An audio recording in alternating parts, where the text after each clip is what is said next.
జై భీమ్ దినపత్రికను ప్రధాన వార్తలు, వివిధ దినపత్రికను ప్రధాన వార్తల సారాంశం మార్నింగ్ వార్తలు వెళ్లే ముందు తెలుగు రాష్ట్రాల్లో సంచలనంగా మారినటువంటి పాస్టర్ హత్య. ఒక ఇంటలెక్చువల్, ఒక మేధావి, సమాజంలో తనదైన ముద్ర వేసుకొని రాజ్యాంగబద్ధంగా నడుచుకునేటువంటి పాస్టర్ గారి హత్య. పాస్టర్ గారి హత్య వెనకాల ఎవరున్నారు? పాస్టర్ గారి వెనక ఎవరు నడిపించారు? అంత సమయంలో పాస్టర్ గారిని వెనక నుండి వచ్చి ఢీ కొట్టిన వాహనాలు ఎవరి? ఆయన చేసినటువంటి ద్రోహం ఏంటి? ఎందుకు ఆయనను చంపేయబడ్డాడు? ఎందుకోసం ఆయనను రిక్కి చేశారు? ఎన్ని రోజుల కంచెలు ఆయన మీద కుట్ర కుతంత్రాలు జరుగుతున్నాయి.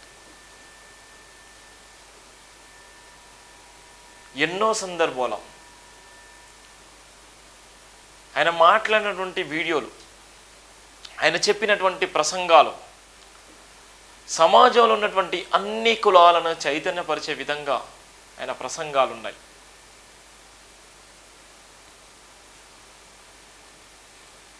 ఆయన యాక్సిడెంట్ అయ్యే చనిపోతే ఇన్ని లక్షల మంది రోడ్ల మీదకి ఎందుకు వస్తారు? ఆయన చావు వెనక ఉన్నది అసలు ఏ మంత్రులు ఉన్నారు? ఎవరి కుట్ర దాగి ఉంది? ఆ కుటుంబం ఈరోజు రోడ్డు మీద పడ్డది. ఆ కుటుంబం ఈరోజు రోడ్డు మీద పడి విలవిల కొట్టుకుంటుంది.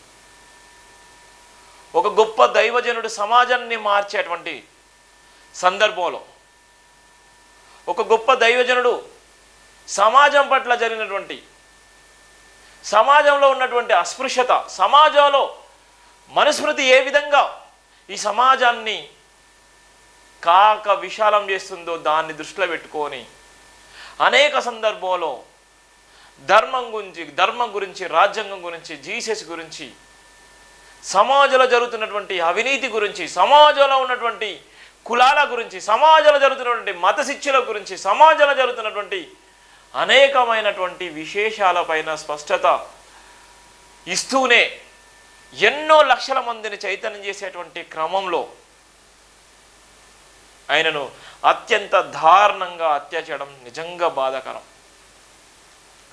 ఆంధ్రప్రదేశ్ నుంచి మొదలుకుంటే తెలంగాణ దాకా ఆయన ప్రసంగాలు విని అనేక మంది రోడ్ల మీదకి వచ్చి ధర్నాలు, రాస్తారోకలేసి ఆయన పార్థివ దేహాన్ని సందర్శించి అంతిమయాత్రలో లక్షలాది మంది పాల్గొనేటువంటి సందర్భాన్ని నిన్న చూసాం. చాలా వరకు ఆయన వీడియోలు చూసి వచ్చిన వాళ్ళే అనేక మంది, ఆయన ప్రసంగాలు చూసి వచ్చిన వాళ్ళే లక్షలాది మంది. కానీ ఈరోజు అత్యంత దారుణంగా హత్య చేయబడ్డటువంటి పగడాల ప్రవీణ ఆత్మ నిజంగా మనందరి చుట్టూ జరుగుతుంది. ఎందుకోసమంటే ఆయన ఎంతో ఇబ్బంది తట్టుకొని, ఎన్నో అవమానాలు తట్టుకొని నిలబడి జనాన్ని చైతన్యం చేసే క్రమంలో అత్యంత దారుణంగా ఆయన చంపేసినటువంటి క్రమంలో ఆయన ప్రాణం ఎంత విలవిల్లాడిందో, ఎంత ఇబ్బంది పడ్డాడో, ఎంత నరకాన్ని అనుభవించిండో నిజంగా అది బాధాకరం. ఊహించుకుంటేనే చెప్పలేము అసలు. చాలా బాధాకరం. అందుకోసమే పాస్టర్ హత్యపై స్పష్టత ఇవ్వని ప్రభుత్వాలు, ఇవాళ ఉన్నటువంటి ఇంటెలిజెన్స్ వ్యవస్థ, ఇవాళ ఉన్నటువంటి సమాజంలో ఉన్నటువంటి అనేకమైనటువంటి నాలెడ్జ్, ప్రతి విషయాన్ని కూడా స్పష్టంగా, సున్నితంగా పసిగట్టేటువంటి పోలీసు యంత్రాంగం, ప్రభుత్వాలు ఎందుకోసమైనా చనిపోయింది, ఏ విధంగా చనిపోయిందో చెప్పలేనటువంటి దౌర్భాగ్యమైన పరిస్థితిలో ఉన్నారంటే ఒక పాస్టర్ పైన ఎంత కుట్ర జరుగుతుందో చెప్పడానికి ఇది ఒక ఉదాహరణ.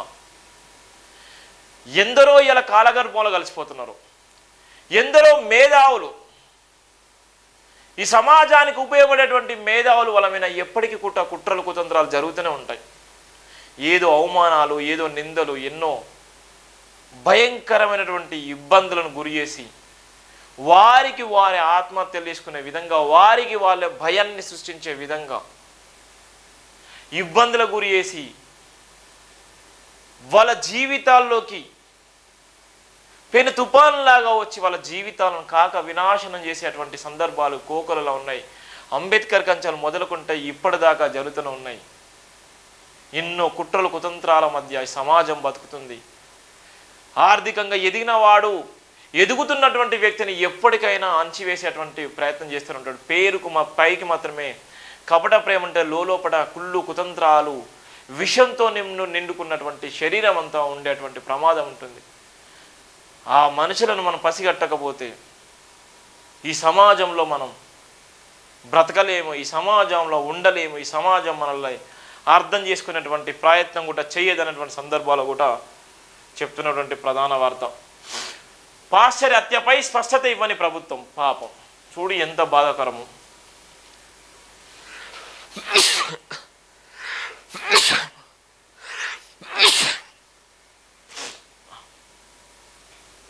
చూడండి ఎంత దారుణము పాపం.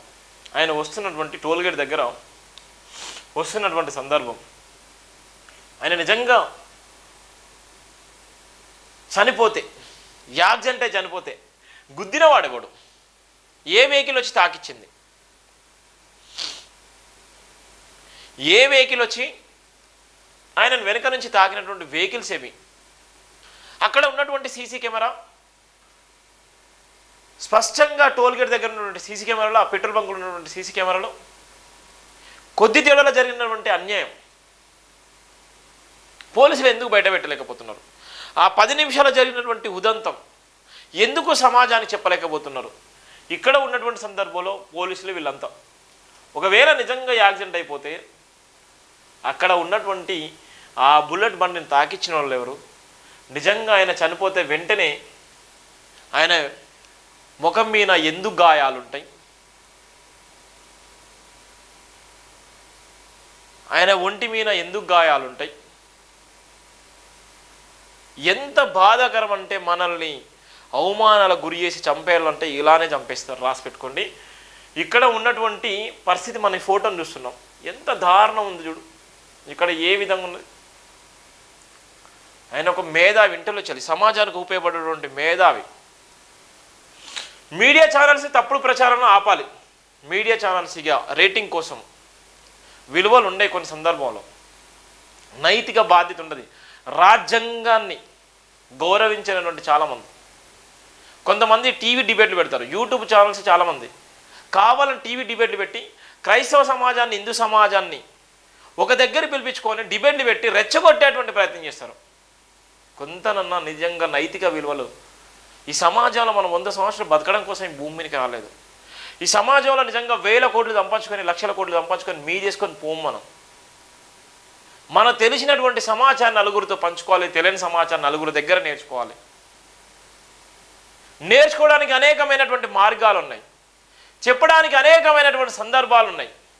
ఎందరో మేధావులు పుట్టినటువంటి దేశంలో ఎందరో మేధావులు ఈ సమాజాన్ని మార్చాలి అని చేసినటువంటి ప్రయత్నాలు చాలా ఉన్నాయి. కానీ కొంతమంది రేటింగ్ కోసము కొన్ని టీవీ ఛానల్స్, కొంత యూట్యూబ్ ఛానల్స్, కొంతమంది అయితే నిజంగా కావాలనే కులాల మధ్య చిచ్చు పెడుతూ, మతాల మధ్య చిచ్చు పెడుతూ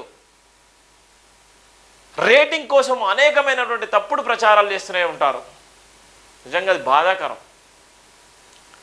ఇలా ఉన్నటువంటి సందర్భంలో ప్రవీణ్ పాశ్చర్ హత్య పైన వివిధ రకాలుగా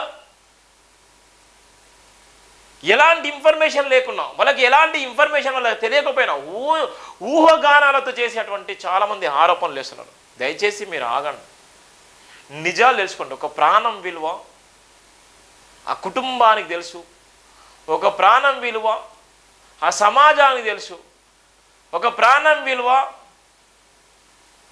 ఏ సమాజం అయితే ఏ సమాజాన్ని మార్చాలని చెప్పినటువంటి సిద్ధాంతం ఉందో ఆ సిద్ధాంతంలో ఉన్నటువంటి వాళ్ళందరికీ తెలుసు.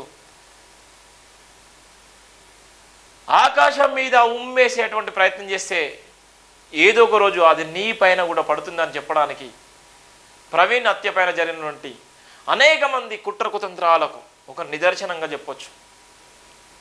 ఇక్కడ ఉన్నటువంటి అనేక టీవీ ఛానల్స్, అనేక పేపర్లు వివిధ రకాలుగా చెప్తున్నారు. నేను ఎందుకు ఇంత స్పష్టంగా రాసినంటే, ఇది మన పేపర్, మన టీవీ. ఎవ్వరు కూడా రాయరు. నేను ప్రతి సందర్భంలో చెప్తూనే ఉంటాను, ఆత్మగౌరవం కోసం పుట్టిందే జైభీం టీవీ, ఆత్మగౌరవ నినాదమే జైభీం టీవీ. ఎన్ని ఇబ్బందులున్నా, ఎన్ని మానసికమైన సమస్యలున్నా, ఎన్ని ఆర్థికమైనటువంటి సంక్షోభంలో కొట్టుమిట్టాడుతున్నా, ఎన్ని భయంకరమైనటువంటి సమస్యలను తలకు మించిన భారాన్ని మోస్తున్నా కూడా ఆత్మగౌరవం కోసం బాబాసాహెబ్ అంబేద్కర్ వదిలేసినటువంటి బాణాన్ని, అనే ఆశయాన్ని వెనక్కి లాగొద్దు అనేటువంటి ఒకే ఒక్క మాటతోని ఈ బతికినంత కాలం ఆయన కోసం పనిచేయాలన్నటువంటి లక్ష్యంతో ఇలా ప్రాణం పెట్టి రాసేటువంటి పదాలు ఎంత బాధాకరమో మనం చూస్తున్నాం. మీడియా ఛానల్ తప్పుడు ప్రచారాలు ఆపాలి. కేసు విచారణలో కొనసాగుతుండగా యాక్సిడెంట్ అని ఎందుకు తెస్తున్నారు? కేసు విచారణ కొనసాగుతుండగా యాక్సిడెంట్ అని చెప్తున్నారు. పగడాల ప్రవీణ్ హత్య కేసులో ఇంకా కొనసాగుతున్నటువంటి ఉత్కంఠ, హత్య ఆనవాళ్లు స్పష్టంగా కనిపిస్తున్నప్పటికీ విచారణ వేగవంతంలో లోపం ఉంది. అనుమానాస్పద మృతి, యాక్సిడెంట్ మృత నిర్ధారించలేకపోతున్నారు అధికార యంత్రాంగాలు. పోస్టుమార్టం నివేదికలో దాడి వివరాలు తేల్చబడిన పోస్టుమార్టం నివేదికను మార్చే కుట్రలు జరుగుతున్నాయా? సరిగ్గా క్రైస్తవ శ్రమదినాల్లోనే పాస్టర్ పగడాలను హతమార్చారు. ప్రపంచ క్రైస్తవం పగడాల హత్యపై కన్నీరు పెడుతుంది. హత్య దర్యాప్తును వేగవంతం చేసి తరగతిన ఛేదించండి. పగడాల కుటుంబానికి దిక్కేవరు? డాక్టర్ బరిగల శివ. నిజంగా ప్రపంచమంతా కన్నీరు పెట్టుకుంటుంది. పగడాల పాస్టర్ లేడన్నటువంటి సందర్భంలో క్రైస్తవ సమాజం అంతా కన్నీరు పెట్టుకుంటుంది. క్రైస్తవ సమాజం అంతా శోక సముద్రాలు మునిగిపోయింది. క్రైస్తవ సమాజం అంతా ఒక ఇంటిలో చెరొక మేధావిని కోల్పోయింది. క్రైస్తవ సమాజం అంతా ఈరోజు అర్థం కాని పరిస్థితి ఉంది. క్రైస్తవ సమాజం అంతా ఇలా రాజకీయం చేసేటువంటి కొంత కుటుంబాలు రాజకీయం చేస్తున్నాయి. కొన్ని క్రైస్తవ సమాజం, కొంత క్రైస్తవ పాశ్చాలు రాజకీయం చేస్తున్నారు. కొంత క్రైస్తవ సమాజం అందరినీ ఆలోచిస్తుంది. కానీ పగడాల మృతి చాలా బాధాకరం. ఇలా ఒక్కొక్కరు ఒక్కొక్క విధంగా చెప్తూ పైచాచిక ఆనందం పొందే అటువంటి ప్రయత్నం చేస్తున్నారు. చాలా బాధాకరం. ఇలా హత్యను కూడా వివిధ రకాలుగా చెప్పడానికి పగడాల మన మధ్య లేడు. పగడాలకు అంతా తెలుసు. చనిపోయే ముందు ఆయనకు తెలుసు, చనిపోతున్నటువంటి క్రమంలో తెలుసు. ఎవరు చెప్పుకోవాలి? చనిపోయే ఆ క్షణాల్లో దేవుడితో చెప్పుకున్నటువంటి అనేకమైనటువంటి సందర్భాలు. కానీ పాపము ఎవరిని వదిలిపెట్టదని చెప్పడానికి ఇది ఒక ఉదాహరణ. తెలుగు రాష్ట్రాల్లోనే క్రైస్తవులనే కాకుండా దేశవ్యాప్తంగా, ప్రపంచవ్యాప్తంగా క్రైస్తవ సమాజాన్ని ఒక్కసారిగా దుఃఖ సాగరంలోకి నెట్టివేసిన సంఘటనలో భాగంగా పాస్టర్ రెవరెండ్ పగడాల ప్రవీణ్ హత్య కేసు సంచలనంగా మారిందని డాక్టర్ బరిగల శివ తన బాధను వ్యక్తపరిచారు. జరిగిన సంఘటన పట్ల అత్యంత బాధాకరమైనటువంటి సంఘటన మనం చూస్తున్నాం. ఎంత దారుణమో, ఎంత బాధాకరమో చూస్తున్నాం. ఆయన వచ్చేటువంటి క్రమంలో ఆయనకు రావాలనుకుంటే, బతకాలనుకుంటే రాయల్గా బతుకేటువంటి క్రమం ఉంది. రాయల్గా కూడా బతుకుతున్నటువంటి సందర్భంగా సింపుల్ సిటీస్కి కేర్ ఆఫ్ అడ్రస్ అనే హంగు హార్బటం లేనటువంటి ఒక మంచితనం. పాస్టర్ హత్యపై స్పష్టత ఇవ్వని ప్రభుత్వం లోతైన కోణంలో విచారణ అంశాలను పరిగణలోకి తీసుకొని పాస్టర్ మరణం ముమ్మాటికి హత్య అయిన నిర్ధారణకు రావాల్సి ఉందన్నారు. ప్రవీణ్ పగడాల పరిజ్ఞానాన్ని తట్టుకోలేక హతమార్చాలని దిగ్భ్రమం చెందారు. పోలీసు విచారణలో పారదర్శకంగా జరపాలని ప్రభుత్వం డిమాండ్ చేశారు. వైద్య నిపుణులు, పోస్టుమార్టం నివేదిక నిపుణులు కేసును విచారిస్తున్న పోలీసు అధికారులు హత్య ఆధార స్పష్టతగా వివరించలేకపోతున్నారు. పాస్టర్ వాడిన వాహనానికి ఎక్కడ యాక్సిడెంట్ జరిగినట్లుగా ఆనవాళ్లు లేవన్నారు. పైగా తలకు సంబంధించిన భాగోలను బలమైన గాయాలు కావడంతో హత్య జరిగినట్లుగా తేలిపోయిందన్నారు. అనుమానాస్పద మృతిని ఛేదించాల్సిన అధికార యంత్రాంగాలు తెలుగు రాష్ట్రాల ప్రజలను తప్పుదోవ పట్టించొద్దన్నారు. నిజాయితీ నిర్భయంగా విచారిస్తూ ప్రవీణ్ కేసుకు సంబంధించిన వివరాలను సంకోచించకుండా వెల్లడించాలన్నారు. ఆంధ్రప్రదేశ్ ప్రభుత్వం విచారణ వేగవంతం చేయకుండా క్రైస్తవ సమాజాన్ని రెచ్చగొట్టే ప్రయత్నాలకు పూనుకుంటుందన్నారు. ఇంత పెద్ద టెక్నాలజీ అందుబాటులో ఉన్నప్పటికీ హత్యను చేయించడంలో అధికారులు ఎందుకు నసుగుతున్నారన్నారు. కూటమి ప్రభుత్వం ఎన్ని కుట్రలు పండినా ముమ్మాటికి అది హత్యనని సంగతి ప్రపంచమంతా పసిగట్టినట్టుగా ఎప్పుడో తేలిపోయిందన్నారు. మాజీ సీఎం జగన్మోహన్ రెడ్డి తక్షణమే బయటకు వచ్చి క్రైస్తవులకు అండగా నిలవాలన్నారు. పాస్టర్ల జీవితాలకు రక్షణ లేకుండా చేస్తున్న ప్రభుత్వాలకు కాలమే తగిన రీతిగా బుద్ధి చెబుతుందన్నారు. సంఘటన జరిగిన పరిసర ప్రాంతాల్లో ఏ కోణంలో దర్యాప్తు చేస్తున్నారో వివరాలు భయపడక బయటపడక ముందే కొన్ని సోషల్ మీడియా గ్రూపుల్లో యాక్సిడెంట్గా తేలిపోయిందని ప్రచారం చేస్తుండడం ఎంతో బాధిస్తుందన్నారు. సమాజానికి నిజాయితీవంతమైన సమాజం చేరవలసిన మీడియా ఒక వర్గానికి అనుకూలంగా మరో వర్గానికి వ్యతిరేకంగా ప్రచారం చేస్తుండడం క్రైస్తవుల మనోబలం తీవ్రంగా దెబ్బతీస్తుందన్నారు. పాస్టర్ ప్రవీణ్ హత్యపై సాంకేతిక నిపుణులతో డిబేట్స్ నిర్వహించింది పోయి ఎవరికి తోచిన విధంగా వాళ్ళు దుష్పాషలు చేస్తుండడం ఇకనైనా మానండి అంటూ హేతు పలికారు. కేసు విచారణ వేగవంతం చేయండి. వైసీపీ ప్రభుత్వంలో ఉన్నప్పుడు చిన్న చిన్న కేసులకి అంగీలు చింపుకునే కార్యక్రమాలు చేసిన కూటమి రాజకీయ నేతలు ప్రపంచ ప్రాఖ్యాతిగాంచిన దైవజనులు రెవరెండ్ పగడాల ప్రవీణ్ హత్యపై స్పందించకుండా ఎందుకు తప్పించుకుంటున్నారు అంటూ తీవ్రంగా హెచ్చరించారు. విచారణ కొనసాగిస్తున్న పద్ధతిని పూర్తిగా తప్పుపట్టారు. కేవలం 6 కిలోమీటర్ల 300 మీటర్ల వ్యవధిలో సుమారు 3 సీసీ కెమెరా రికార్డులను పరిశీలించిన అధికారులు ఎక్కడ చూసినా ప్రవీణ్ పాస్టర్ ఉపయోగించిన వాహనానికి యాక్సిడెంట్ జరిగినట్లుగా ఆనవాళ్లు కనిపించలేకపోయినప్పటికీ కూటమి ప్రభుత్వ యంత్రాంగాల మృతి పట్ల జరిగిన సంఘటన తప్పుదోవ పట్టించే ప్రయత్నం చేస్తూనే ఉన్నారు. తప్పు నిజానికి సమాజానికి వ్యక్తపరచలేకపోతున్నారు. విచారణలో భాగంగా రాత్రి 11:31 ప్రవీణ్ తన బైక్పై కొవ్వూరు టోల్ గేటు క్రాస్ చేసిన సీసీ కెమెరా ఫుటేజ్ని తీసుకున్న పోలీసు అధికారులు 11:43 వరకు సంఘటన జరిగిపోయినట్లుగా భావిస్తున్నప్పుడు కేవలం 12 నిమిషాల వ్యవధిలో ఏం జరిగిందనిపై సమగ్ర విచారణ జరిపించాల్సిందన్నారు. కొవ్వూరు టోల్ గేటుకు ముందు, కొవ్వూరు టోల్ గేట్ తర్వాత పాస్టర్ ప్రయాణం చేసిన రహదారులపై ఉన్నటువంటి సెల్ ఫోన్ టవర్స్ లొకేషన్ ఆధారంగా ఏ మొబైల్ నెంబర్ సంబంధించిన వ్యక్తులు అట్టి టవర్ లొకేషన్ పరిధిలో సంచారించాలో నెట్వర్క్ ఆధారంగా పసిగట్టాల్సి ఉందన్నారు. వాహనాలు తాకినట్లుగా ఎక్కడ ఆనవాళ్ళు లేనప్పుడు టోల్ గేట్ క్రాస్ కాకముందుకే దాడి జరిగిందా, టోల్ గేట్ దాటాక దాడి జరిగిందా అనే కోణంలో విచారించాల్సిందన్నారు. పోస్టుమార్టం రిపోర్టులో విచక్షణ రహితంగా ముఖంపై దాడి జరిగినట్లు ఆనవాళ్లు రాసుకున్న వైద్య నిపుణులు ఇంత పెద్ద కేసులో ప్రాథమిక పోస్టుమార్టం నివేదికను ఎందుకు బయటపెట్టడం లేదంటూ తీవ్రంగా హెచ్చరించారు. వైద్య నిపుణుల కేసును తారుమారు చేసి ప్రయత్నాలు కనుక చేసినట్లయితే యావత్ క్రైస్తవ సమాజం సహించదని హెచ్చరించారు. సంఘటన జరిగిన ప్రాంతంలో కర్రలకు రక్తం ఉన్నట్లు వ్యక్తిపై రాయల్ ఎన్ఫీల్డ్ వాహనము పూర్తిగా పడి ఉన్నట్లు కనిపిస్తున్నప్పటికీ అనుమానాస్పద కేసు విచారణలో హత్య కేసుగా నిరూపించడానికి ఎంత సమయం పడుతుందో ఇటు అధికారులు కానీ అటు ప్రభుత్వం కానీ స్పష్టంగా తీర్చలేకపోతుందన్నారు.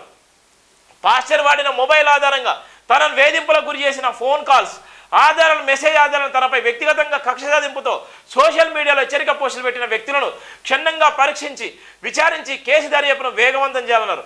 క్రైస్తవ ప్రపంచమంతా హత్య జరిగినట్లు నిర్ధారణకు వస్తుండగా కూటమి ప్రభుత్వం క్రైస్తవ పాస్టర్ను పొట్టన పెట్టుకున్నారని బదనం మోయొద్దన్నారు. కేసు విచారణకు సంబంధించిన పూర్తి ఆధారాలను త్వరగా వెలుగులోకి తెచ్చి తెలుగు రాష్ట్రాల ప్రజలకు క్రైస్తవ సమాజానికి తెలియవలసిన అవసరం ఆంధ్రప్రదేశ్ ప్రభుత్వం పైన ఉందన్నారు.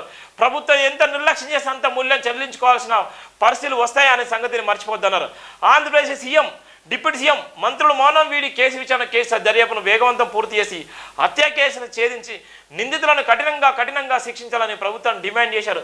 క్రైస్తవులు మౌనాన్ని, క్రైస్తవ సహనాన్ని, క్రైస్తవుల ఓపికను, క్రైస్తవుల క్రమశిక్షణను పరిశీలించినట్లయితే పరిస్థితుల పరిణామం ప్రభుత్వం ఉంచిన రీతిలో ఉంటుందని గుర్తించుకోవాలన్నటువంటి నేపథ్యం ఉంది. ఆయన చూసినటువంటి సందర్భంలో 12 నిమిషాల్లో ఏం జరిగింది, 11:31 సంబంధంలో టోల్ గేట్ దగ్గరకు వచ్చిన సందర్భంలో 11:40 ఆయన హత్య జరిగిపోయాడు. అంటే 12 నిమిషాల్లోనే ఆయనను హత్య చేయబడ్డాడు, ఆయన చంపేయబడ్డరు. ఆ 12 నిమిషాల్లో అక్కడ ఉన్నటువంటి ఆ టవర్లో ఏ అయితే అక్కడ కొవ్వూరు టోల్ గేట్ సందర్భంలో అక్కడ వచ్చినటువంటి ఎవరైతే మొబైల్స్ ఉన్నాయో ఆ సందర్భంలో తాకిచ్చినటువంటి బైక్స్ కానీ వెహికల్స్ కానీ ఏ వెహికల్తోనైతే తాకిచ్చిల్లో ఆ వెహికల్స్ ఆనవాళ్ళు కూడా గుర్తించుకున్నటువంటి సందర్భాలున్నాయి. ఆ సందర్భంలో ఆయనకు మెసేజ్ పెట్టి ఆయన వేధింపులకు గురి చేసినటువంటి వ్యక్తులు ఎవరు, ఆయన నిజంగానే ఆయన చనిపోతారు కావచ్చు, ఆయన చంపేయబడుతున్నాడు అన్నటువంటి సందర్భంలో ఆయన చనిపోయిన తర్వాత కూడా ఆయన మీద ఆరోపణలు వేసి ఆ సోషల్ మీడియాలో వివిధ రకాలుగా ట్రోల్ చేసేటువంటి వ్యక్తులను ఎందుకు గుర్తించలేకపోతున్నారు? ఒక మనిషి ప్రాణము ఎంత సింపుల్గా మా మనిషి ప్రాణం తీసేస్తున్నారో చెప్పడానికి ఇది ఒక ఉదాహరణ మాత్రమే.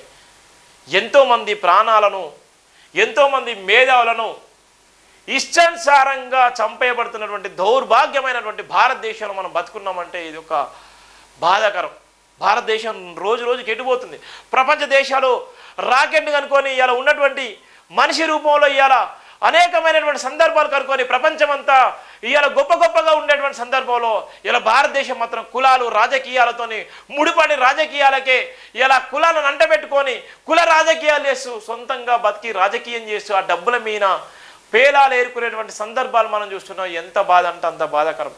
అందుకోసమే బాబాసాహెబ్ అంబేద్కర్ గారు ఈ దేశంలో పుట్టినందుకు బాబాసాహెబ్ అంబేద్కర్ గారు రాజ్యాంగం రాసిన క్రమంలో అనేకమైనటువంటి నిందలు అవమానాలు గురి చేసిన సందర్భాలున్నాయి.